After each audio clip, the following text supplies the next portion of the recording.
नमस्कार दोस्तों, स्वागत है आपका हमारे YouTube चैनल GSYVS में। दोस्तों, हम लोग SSC MTR 2021 के mock test paper based question कर रहे हैं। यह 20 डेज चैलेंज है। आप शायद आपके पेपर में यही प्रश्न आए और आज उसका थर्ड डे है। चलिए शुरू करते हैं आज का पहला प्रश्न। दोस्तों, जो मैं अलग से जानकारी दूँ उसको जरूर ध्यान से सुनिएगा। पहला प्रश्न, पहले और चौथे जैन तीर्थंकरों के जन्म स्थान के रूप में मान्यता प्राप्त पवित्र शहर का नाम बताइए।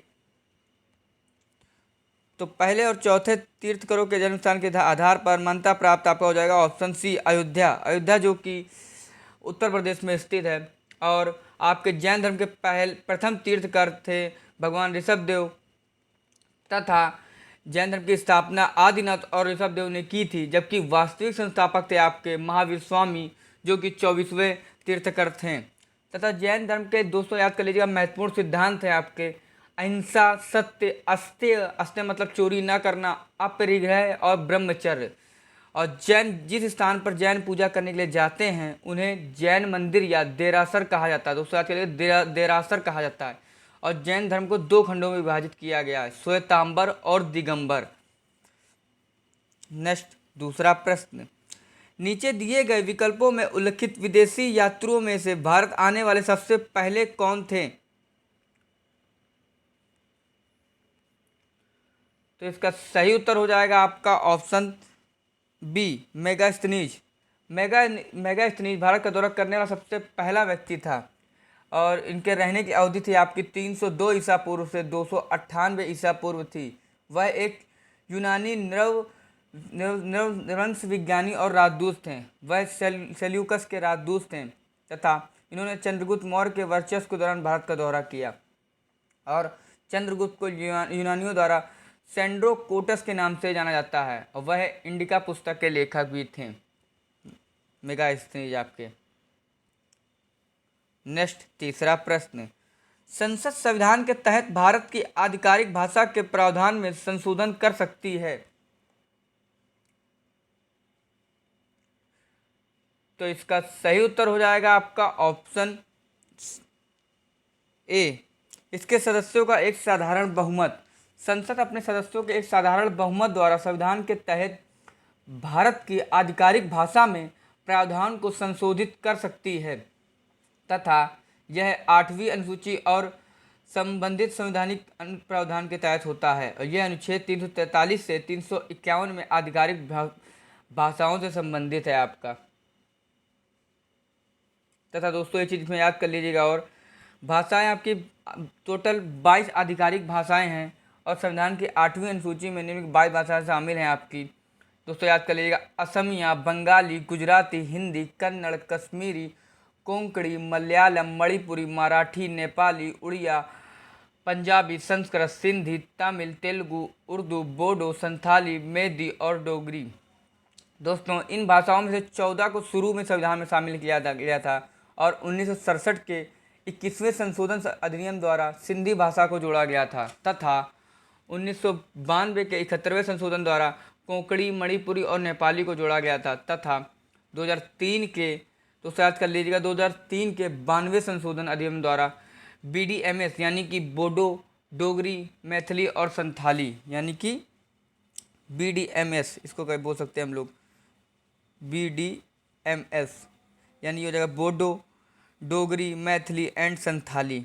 इनको 92वें संशोधन द्वारा 2003 अधिनियम द्वारा जोड़ा गया था आपको 92वें संशोधन। नेक्स्ट चौथा प्रश्न, भारत के संविधान के किस भाग में हमें नागरिकता से संबंधित प्रावधान मिलते हैं। तो यह मिलते हैं आपके ऑप्शन बी, भाग 2 में। भाग 2 में नागरिकता को संविधान के तहत संघ सूची में सूचीबद्ध किया गया है। इस प्रकार संसद के अनन्य क्षेत्राधिकार के तहत है ये।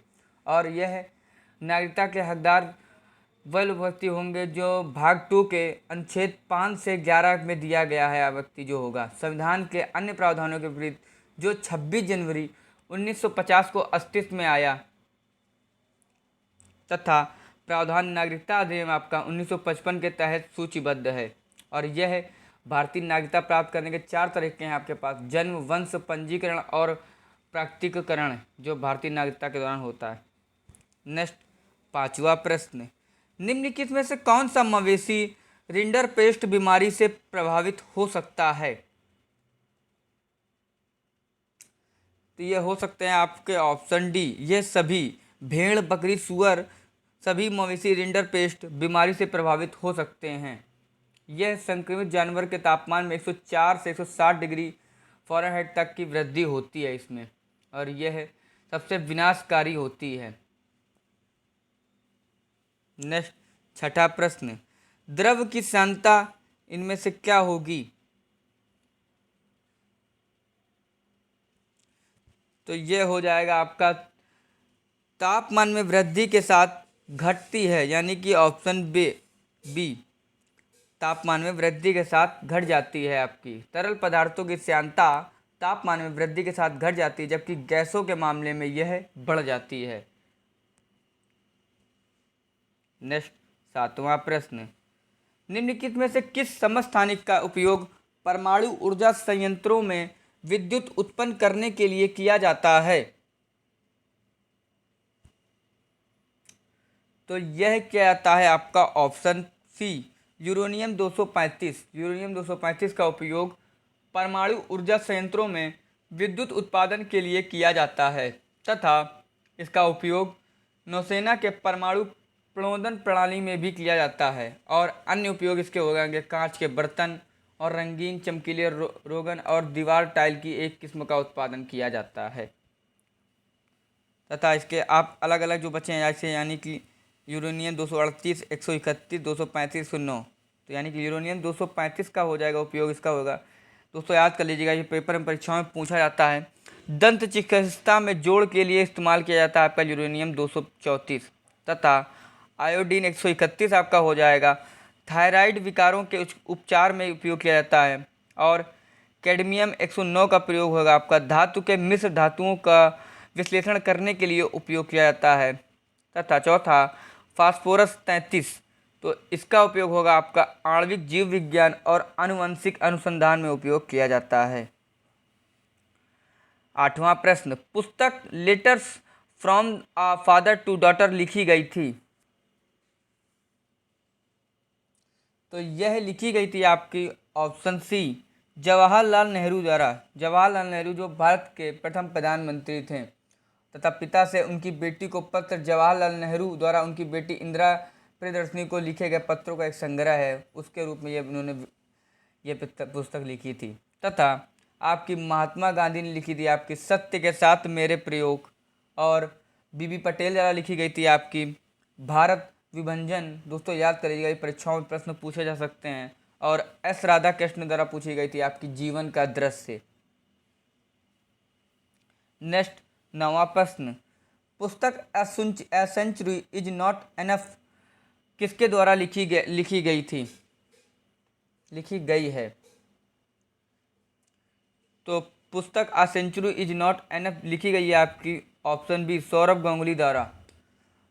सौरभ गांगुली जो कि क्या कहते हैं, एक भारतीय क्रिकेटर और कप्तान सौरभ गांगुली रह चुके हैं, भारतीय टीम के कप्तान रह चुके हैं, और यह इस समय भारतीय टीम बीसीसीआई यानी भारतीय क्रिकेट टीम यानी बीसीसीआई के अध्यक्ष हैं। और दोस्तों याद कर लीजिएगा, सौरभ गांगुली को बंगाल टाइगर, दादा, कलकत्ता के राजकुमार, the god of the side, the Maharaja, the warrior prince के नाम से भी जाना जाता है। 10वां प्रश्न, ब्रिटेन की पारंपरिक 9 वर्ष की सम्मान सूची के हिस्से के रूप में नाइटहुड से किसे सम्मानित किया गया था?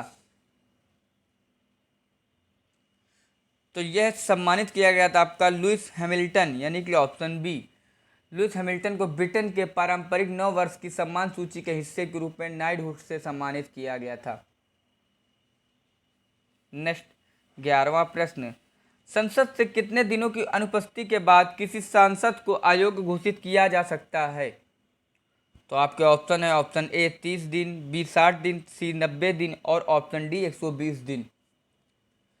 तो इसका सही उत्तर हो जाएगा आपका ऑप्शन बी 60 दिन। अगर कोई सांसद सदस्य बिना अनुमति के 60 दिनों की अवधि के लिए अपनी सभी बैठकों से अनुपस्थित रहता है, या अध्यक्ष या स्पीकर खाली हुई सीट की घोषणा कर सकता है। तो अगर ये मतलब सांसद अध्यक्ष या स्पीकर को नहीं बता के जाता है, तो यह पूर्व रूप से निर्धारित स्थगित होता है, इसकी गणना नहीं की जाती है, वो अमान्य मान लिया जाता है। सीटों का खाली होना आपका हो जाएगा अनुच्छेद 101 से 31 से संबंधित है। 101 से अनुच्छेद 101 से सीटों के खाली होने से संबंधित है, तथा 101 का 4 में यदि 60 दिनों की अवधि के लिए संसद के किसी सदन का कोई सदस्य सदन की सभी बैठकों से अनुपस्थित रहता है तो उसकी रिक्त घोषित की जाएगी सीट। नेक्स्ट 12वां प्रश्न, नॉर्मन बोरलॉग को किस क्षेत्र में नोबेल पुरस्कार दिया गया था? तो नॉर्मन बोरलॉग को नोबेल पुरस्कार दिया गया था शांति के क्षेत्र में, शांति के क्षेत्र में नोबेल पुरस्कार दिया गया था। नेक्स्ट 13वां प्रश्न, 1928 में बारडोली सत्याग्रह अंततः किसके नेतृत्व में किया गया था? तो 1928 ईस्वी में बारडोली सत्याग्रह आपका किया गया था, वल्लभ भाई पटेल के नेतृत्व में किया गया था। और वल्लभ भाई पटेल के नेतृत्व में किया गया था। तब बारडोली सत्याग्रह 90 वर्ष पहले फरवरी 1928 में, दोस्तों याद कर लीजिएगा, 1928 यानी कि फरवरी में, दोस्तों याद चलिए, फरवरी 1928 में शुरू किया गया था। भारत के राष्ट्रीय आंदोलन में एक ऐसा प्रकरण जिसने सरदार पटेल वल्लभ भाई पटेल को गौरव और महानता के एक नए शिखर पर पहुंचा दिया था। तथा सरदार पटेल ने नेतृत्व स्वीकार किया और बारडोली गए थे वो। स्थानीय नेताओं ने गांधी जी से संपर्क किया और अहिंसा का पालन करने का आश्वासन देने के बाद आंदोलन का गंभीरता से शुरू किया था। नेक्स्ट 14वां प्रश्न, निम्नलिखित में से कौन सी जोड़ी सही ढंग से मेल नहीं खाती है? तो इसका सही उत्तर हो जाएगा आपका option D, Abbas Ali hockey. Abbas Ali जो कि एक पूर्व भारतीय प्रथम श्रेणी क्रिकेटर है, वह बाएं हाथ के बल्लेबाज हैं और ये हॉकी से नहीं संबंध रखते हैं, बाकी तीनों रखते हैं, दोस्तों याद देख लीजिएगा सही से। नेक्स्ट 15वां प्रश्न, महात्मा गांधी ने किस वर्ष में अंग्रेजों द्वारा पारित रॉलेट एक्ट के खिलाफ सत्याग्रह का आह्वान किया था? तो महात्मा गांधी ने सत्याग्रह का आह्वान किया था आपका 1919 ईस्वी में। रॉलेट एक्ट के खिलाफ सत्याग्रह का आह्वान किया था और पूरे देश में 6 अप्रैल 1919 को राष्ट्रीय अपमान दिवस के रूप में मनाया गया था। दोस्तों यहाँ से 6 अप्रैल 1919 को। नेक्स्ट 16वां प्रश्न, 1907 में कांग्रेस का वार्षिक सत्र कहाँ आयोजित किया गया था? तो यह आयोजित किया, दोस्तों एक चीज़ याद कर लीजिएगा, कांग्रेस सम्मेलन जो हुए थे 19 से क्या कहते हैं कि 1889 के आसपास से जितने भी हुए हैं वो सब एक प्रश्न परीक्षा में जरूर आएगा, इससे ध्यान रखिएगा, इसको जरूर ध्यान से पढ़ लीजिएगा। इसका सही उत्तर हो जाएगा आपका ऑप्शन बी, सूरत। सूरत में 1907 में कांग्रेस का भारतीय वार्षिक अधिवेशन शुरू हुआ था तथा इसमें सूरत अधिवेशन में विभाजन भारतीय राष्ट्रीय कांग्रेस के दो दलों कट्टरपंथी और नरमपंथी उदारवादी में विभाजन था आपका, इसलिए ये ज़्यादा मतलब प्रचलित है, ये आ सकता है पेपर में। और यह है आपकी भारतीय 1885 से 1905 को भारतीय राष्ट्रीय कांग्रेस के बाद से नरमपंथी उदारवादियों के समय के रूप में जाना जाता है। और आपकी 1885 में स्थापना की थी कांग्रेस की आपकी A.O. ह्यूम ने। 17वां प्रश्न, निम्नलिखित में से किस नदी को नर्मदा के जुड़वा के रूप में भी जाना जाता है? तो नर्मदा के जुड़वा के रूप में जाता है आपका ऑप्शन बी, ताप्ती। ताप्ती नदी प्रायद्वीप रूप भारत की प्रमुख नदियों में से एक है और यह ताप्ती नदी मध्य भारत में स्थित है और गोदावरी और नर्मदा नदी के बीच बहती है। यह नदी पश्चिम की ओर बहती है और अरब सागर में मिल जाती है और इसी को नर्मदा की जुड़वा बहन भी कहते हैं। नेक्स्ट 18वां प्रश्न, देवधर ट्रॉफी किस खेल से संबंधित है? तो देवधर ट्रॉफी आपकी संबंधित है ऑप्शन ए, क्रिकेट से। क्रिकेट से देवधर ट्रॉफी संबंधित है और दोस्तों ईरानी ट्रॉफी भी इसी क्रिकेट से संबंधित है।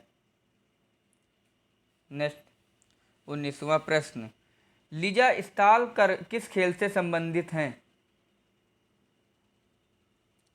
तो लिजा स्टालकर आपकी संबंधित हैं, क्या कहते हैं कि क्रिकेट से, यानी कि ऑप्शन सी ये भी। और यह ऑस्ट्रेलिया की पूर्व कप्तान थी। Lisa Sthalekar Australia cricket hall of fame में शामिल होने वाली चौथी महिला क्रिकेटर बनी हैं। नेक्स्ट 20वां प्रश्न, पाकिस्तान की राजधानी का नाम बताइए। तो पाकिस्तान की राजधानी का नाम है आपका इस्लामाबाद। अब नौ स्वतंत्र पाकिस्तान ने 1947 में कराची को अपनी राजधानी के रूप में चुना था तथा बाद में ये इस्लामाबाद में स्थानांतरित करने का निर्णय लिया था। और इसकी आधिकारिक तौर पर 14 अगस्त 1967 को देश की आज़ादी के ठीक 20 वर्ष बाद पाकिस्तान की राजधानी बना था ये। नेक्स्ट 21वां प्रश्न, कर्क रेखा निम्नलिखित ट्रॉपिक ऑफ कैंसर में से किस एशियाई देश से होकर नहीं गुजरती है। तो कर्क रेखा आपकी नहीं गुजरती है, वह है आपका ऑप्शन बी भूटान से होकर नहीं गुजरती है। तथा आपकी कर्क रेखा प्राइम मेरिडियन के रूप पूर्व में चलते हुए कर्क रेखा निम्न देशों से होकर गुजरती है आपकी। दोस्तों याद कर लीजिए, परीक्षाओं में पूछा जा सकता प्रश्न है। अल्जीरिया, नाइजर, लीबिया, मिस्र, सऊदी अरब, यूएई यानी जिसको अबू धाबी बोलते हैं हम लोग, ओमान, भारत, बांग्लादेश, म्यांमार, चीन, ताइवान, मैक्सिको, बहामा और माले, इन देशों से होकर के गुजरती है कर्क रेखा आपकी। नेक्स्ट 22वां प्रश्न, ईरान की मुद्रा क्या है। तो ईरान की मुद्रा आपकी हो जाएगी ऑप्शन बी रियाल। तथा ईरान की राजधानी आपकी हो जाएगी तेहरान। दोस्तों याद कर लीजिएगा, परीक्षा के लिए इंपॉर्टेंट प्रश्न है। नेक्स्ट 23वां प्रश्न, निम्नलिखित में से कौन भारत का सबसे पुराना बांध है। तो सबसे पुराना बांध हो जाएगा आपका ऑप्शन बी कल्लनई बांध। कल्लनई बांध भारत का सबसे पुराना बांध है। यह एक प्राचीन बांध है। यह तमिलनाडु में कावेरी नदी के पार बनाया गया है तथा इसका निर्माण किया था चोल राजा करिकालन द्वारा किया गया था। और 19वीं शताब्दी के दौरान इस बांध को अंग्रेजों द्वारा फिर से बनाया गया था। और एक चीज़ याद कर लीजिएगा, आपका टिहरी बांध जो कि भारत का सबसे ऊंचा बांध है। और यह कल्लनई बांध आपका पुराना बांध है तथा टिहरी बांध सबसे ऊंचा बांध है। यह उत्तराखंड में स्थित है और यह भागीरथी नदी पर बना है। और हीराकुंड बांध आपका हो जाएगा सबसे बड़ा बांध है। यह आपका ऊंचा हो जाएगा, ये सबसे टिहरी बांध आपका सबसे ऊंचा हो जाएगा और कल्लनई आपका सबसे पुराना हो जाएगा। और हीराकुंड आपका हो जाएगा सबसे बड़ा बांध, आपका हीराकुंड हो जाएगा सबसे बड़ा, इसको याद कर लीजिए, बड़ा। और यह पुराना, और यह सबसे क्या कहते हैं कि उत्तराखंड आपका सबसे ऊंचा बांध हो जाएगा, ऊंचा। और नागार्जुन सागर बांध आपका हो जाएगा सबसे बड़े बांधों में से एक है, इसका ये याद कर लीजिएगा आप, ये सबसे बड़ा बांध है। यह आंध्र प्रदेश और तेलंगाना की सीमाओं पर स्थित है। यह कृष्णा नदी पर बना है। नेक्स्ट 24वां प्रश्न, पानीपत की पहली लड़ाई इब्राहिम लोदी और किसके बीच लड़ी गई थी। तो दोस्तों देख सकते हैं आप, परीक्षाओं में ऐसे ही प्रश्न वो बार बार घुमा के आपसे यही पूछेगा। तो इसका सही उत्तर हो जाएगा आपका ऑप्शन डी, बाबर तथा इब्राहिम लोदी के बीच पानीपत की पहली लड़ाई लड़ी गई थी। और यह युद्ध हुआ था आपका 1526 ईस्वी में। तथा पानीपत की दूसरी लड़ाई लड़ी गई थी आपकी नवंबर 5 1556 ईस्वी में, यानी 5 नवंबर 1556 ईस्वी में। तथा ये लड़ी गई थी आपकी दूसरी लड़ाई हेमू बनाम अकबर के बीच में, हेमू और अकबर के बीच में। तथा पानीपत की तीसरी लड़ाई लड़ी गई थी आपकी 14 जनवरी 1761 ईस्वी में। 1761 ईस्वी में आपकी लड़ी गई थी किसके बीच में। तो यह लड़ी गई थी अब्दाली बनाम मराठा के बीच में। 20वां प्रश्न, निम्नलिखित में से कौन दीन इलाही ए का सदस्य बन गया। तो यह बन गया आपका ऑप्शन बी, बीरबल दीन ए इलाही का सिद्धांत मुगल सम्राट अकबर द्वारा प्रस्तावित किया गया था। और यह एकेश्वरवाद पर आधारित है, जिसका अर्थ है आपका एक ईश्वर में विश्वास, तथा सम्राट अकबर महान के समय में दीन इलाही के पहले अनुयायियों में बीरबल, राजकुमार सलीम और अबुल फजल इब्न मुबारक शामिल थे। दोस्तों, अगर आपको वीडियो अच्छी लगे तो इसको लाइक करें, शेयर करें, अगर हो सके तो आपसे शेयर करें इसको, जितना जितना ज़्यादा तक आप पहुंचा सकें इसको।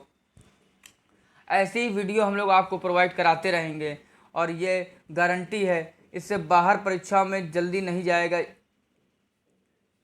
और हम लोग आपका साथ नहीं छोड़ेंगे। अगर आपको वीडियो अच्छी लगे तो शेयर करें, लाइक करें एंड कमेंट करें। धन्यवाद।